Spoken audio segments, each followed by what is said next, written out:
Assalamualaikum warahmatullahi wabarakatuh.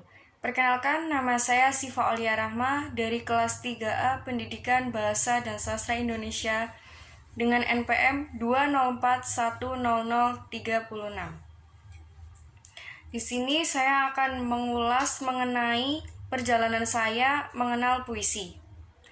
Menurut saya, puisi adalah salah satu bentuk karya sastra yang dibuat dalam bentuk tertulis dan terikat oleh aturan-aturan tertentu, di antaranya majas, diksi, rima, irama, dan tipografi, dan berasal dari pikiran serta imajinasi penulis berdasarkan isi hati dan suasana saat itu juga. Istilah puisi berasal dari bahasa Yunani yang berarti poesis, yang berarti penciptaan. Istilah ini semakin sempit ruang lingkupnya menjadi hasil seni karya sastra yang kata-katanya disusun menurut syarat-syarat tertentu dengan menggunakan irama, sajak, dan kadang-kadang kata kiasan menurut Tarigan 1984. Watts dalam Tarigan 1984 berpendapat bahwa puisi adalah ekspresi yang konkret dan bersifat artistik dari pikiran manusia dalam bahasa emosional dan berirama. Ada pula berpendapat yang mengatakan puisi atau sajak adalah salah satu bentuk perwujudan penghayatan pengarang yang memiliki ciri-ciri khas jika dibandingkan dengan bentuk karya sastra lainnya. Dapat disimpulkan bahwa puisi adalah salah satu bentuk cipta atau karya tulis yang bersifat terikat. Tujuan penulis menciptakan puisi, kebanyakan puisi ditulis untuk mengekspresikan perasaan dan pemikiran sang penulis kepada publik ataupun dinikmati diri sendiri. Tujuan lain yaitu sebagai media untuk mengkritik kehidupan sosial dan merubahnya, memberikan gambaran kepada pembaca mengenai suatu hal yang disampaikan penyair, memberikan motivasi kepada pembaca agar mampu mengekspresikan karya sastra. Puisi pertama kali dikenalkan dalam kehidupanku ketika aku berusia 10 tahun, tepatnya kelas 4 SD. Pada saat itu, sekolahku mengadakan suatu perlombaan yang mana di dalamnya terdapat berbagai macam lomba. Salah satu di antaranya yaitu lomba baca puisi. Kemudian pada saat itu pula, aku pertama kali mengenal puisi dan mempelajari tentang teknik membaca puisi. Ketika aku mengikuti perlombaan tersebut, alhamdulillahnya aku menjadi juara 2. Karena pada saat itu sainganku kakak kelas yang sudah berkompeten dalam membaca puisi. Aku semakin tertarik dengan dunia sastra semenjak aku mempelajari puisi dan menjadi juara lomba baca puisi hingga aku semakin memperdalam dalam pengalamanku mengenai puisi. Lomba puisi kemudian diadakan lagi ketika aku kelas 5 SD dan aku pada saat itu mengikuti untuk kedua kalinya dan alhamdulillahnya aku menjadi juara 1 dengan puisi yang ditulis oleh Lee Jong-hin yang isinya seperti ini. Dengan bismillah mula dikarang, berpikir hamba badan seorang, mengenang nasib nyatalah terang, daripada kawan sangatlah kurang.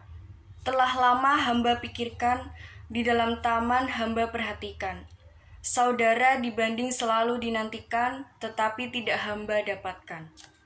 Sajak semacam ini yang sangat banyak jumlahnya pada saat itu memang merupakan semacam hasil hobi saja dari si penulis. Semacam hasil mempergunakan piranti puisi tradisional dengan tertib. Kesetiaannya pada bentuk puisi tradisional bahkan mendapat perhatian khusus dari beberapa penerbitan seperti Koran Asia. Koran itu menyediakan ruang khusus yang disebut kolom syair dan pantun. Di koran itu, seperti halnya di kebanyakan majalah lain, sajak dimuat sebagai semacam pengisi halaman kosong, diselip-selipkan di sana-sini. Melalui puisi tersebut, aku semakin tertarik dan rasa ingin tahuku terhadap dunia sastra semakin menggebu-gebu.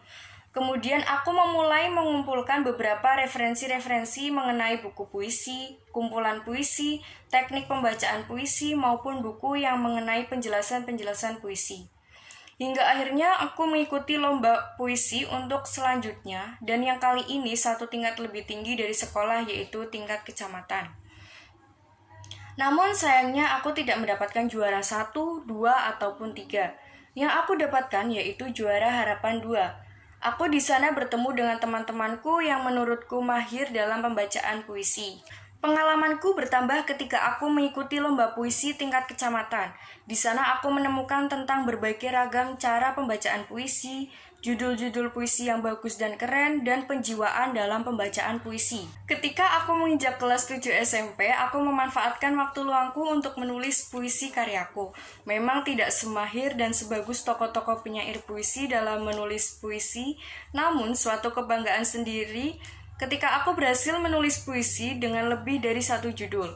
Sesuai dengan ilmu yang diberikan oleh ayah dan guruku mengenai inspirasi menulis puisi, beliau-beliau mengatakan bahwa menulis puisi itu berawal dari kefokusan kita terhadap sesuatu. Apa yang kita lihat saat itu dan suasana yang terjadi pada saat itu. Kemudian tuangkan melalui sebuah tulisan yang indah yang disebut dengan puisi. Kemudian sesuai dengan perkataan ayahku dan guruku, aku mencoba menulis puisi dengan objek angin, langit, hujan sebagai bahan untuk menulis puisi. Yang sangat disayangkan, aku berhenti menulis puisi karena aktivitasku yang sangat padat baik di rumah maupun di sekolah, hingga sampai sekarang aku belum sempat untuk menulis puisi lagi. Hambatanku ketika menulis puisi diantaranya karena pengalaman yang kurang, mencari dan menemukan disi-disi dalam puisi, kurangnya literasi dalam buku-buku puisi, dan kurangnya kefokusan dalam mencari sebuah inspirasi dalam menulis puisi. Setelah aku duduk di bangku SMP, semakin tinggi rasa ingin tahuku dalam menciptakan sebuah karya puisi, karena menurutku di masa-masa seperti itu aku masih merasa mudah dalam menghasilkan sebuah puisi.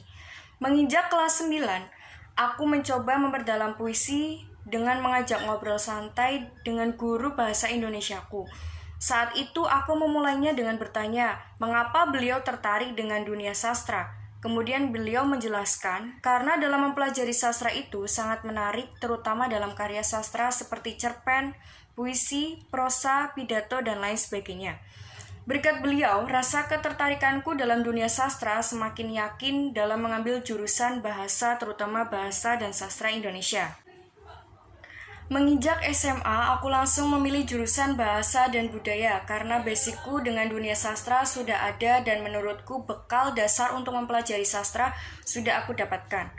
Setingkat lebih tinggi, aku mempelajari mengenai sastra, sempat ingin menyerah karena di jurusanku tidak hanya mempelajari puisi, cerpen, pidato seperti yang aku bayangkan. Di dalam jurusanku, mempelajari mengenai kosakata, kalimat, kata, frasa, dan klausa. Namun tidak berhenti sampai di situ, aku tetap semangat dalam mempelajari dunia sastra. Hingga akhirnya aku masuk ke perguruan tinggi dengan mengambil jurusan program studi yang aku impi-impikan, yaitu Pendidikan Bahasa dan Sastra Indonesia. Universitas PGRI Semarang dengan program studi Pendidikan Bahasa dan Sastra Indonesia, aku menimba ilmu dan memperdalam ketertarikanku di dalam dunia sastra. Pertama kali saya memahami mengenai seluk-beluk puisi yang sesungguhnya, teknik pembacaan puisi, cara menganalisis sebuah puisi, bahkan sebuah pertunjukan musikalisasi puisi. Beberapa buku yang sudah saya baca diantaranya Puisi Indonesia Sebelum Kemerdekaan, Peningkatan Mutu Pendidik dalam Mengajarkan Puisi karya H. Restianti, Antologi Puisi Kamu Tidak Berjalan Sendiri karya Maya Angelia dan kawan-kawan, dan buku Waktu Indonesia Bagian Bercerita karya Setia Naka Andrian. Di dalam buku Puisi Indonesia Sebelum Kemerdekaan ini merupakan sebuah catatan awal dalam perjalanan puisi. Diksi-diksi yang digunakan masih sangat jarang dan aturan penulisan dalam puisi tersebut masih menggunakan sajak dahulu.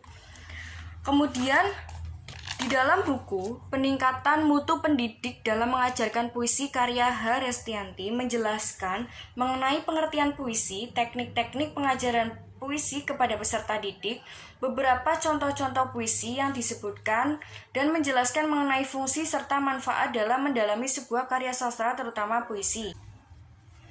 Kemudian buku kumpulan puisi yang berjudul Antologi Puisi Kamu Tidak Berjalan Sendiri karya Maya Angelia dan kawan-kawan menjelaskan mengenai judul-judul puisi dan kumpulan puisi yang ditulis oleh beberapa penulis.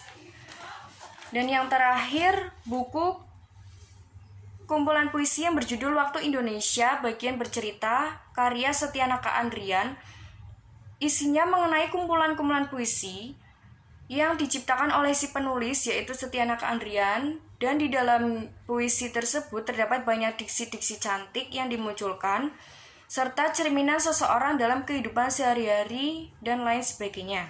Beberapa judul yang saya ulas dari buku Waktu Indonesia bagian bercerita, karya Setyanaka Andrian, judulnya yaitu Biarkan Mata dan Kening Bekerja. Dalam puisi karya Setyanaka Andrian, Biarkan Mata dan Kening Bekerja menceritakan tentang seseorang yang dituntut harus bekerja dan mencari rezeki melalui usaha dan doa. Dengan hal tersebut, menjadikan seseorang yang berguna dan bermanfaat dalam hidupnya. Dengan membuktikan melalui perbuatan dan perlakuan atau dengan istilah lebih banyak perbuatan daripada omongan. Kemudian judul puisi yang kedua yaitu Lupakan Aku Sekali Saja. Dalam puisi Lupakan Aku Sekali Saja terdapat makna yang dalam yang sedang dialami seseorang khususnya dalam hal percintaan. Si penulis menyampaikan isi hati dan perasaannya melalui tulisan yang ia tuangkan sehingga membentuk sebuah sajak dan memiliki makna luar biasa. Namun di dalam puisi tersebut pula penulis menyampaikan hal-hal yang perlu diperhatikan agar tidak salah arah dalam hal percintaan. Kemudian puisi yang ketiga yaitu dengan judul Kapal dan Pedagang Ikan. Puisi yang berjudul Kapal dan Pedagang Ikan terdapat satu bait dengan 8 baris, kemudian menggunakan rima ABAB. Dalam puisi tersebut, penulis menceritakan suasana di daerah pesisir pantai yang berprofesi sebagai pedagang ikan. Ketika si penulis melihat di sekitarnya, kemudian beliau menuliskan dengan sebuah puisi. Kemudian di dalam puisi tersebut terdapat sebuah diksi yang sangat cantik, yaitu dan sejumlah perahu nampak berdesakan berbaris berjejer di pantai. Itulah sebuah ulasan tentang kisah perjalananku dalam mengenal sebuah puisi. Mohon maaf apabila terdapat kesalahan dalam bertutur kata, baik disengaja maupun tidak disengaja. Kurang lebihnya mohon maaf. Wabillahi taufiq walhidayah. Wassalamualaikum warahmatullahi wabarakatuh.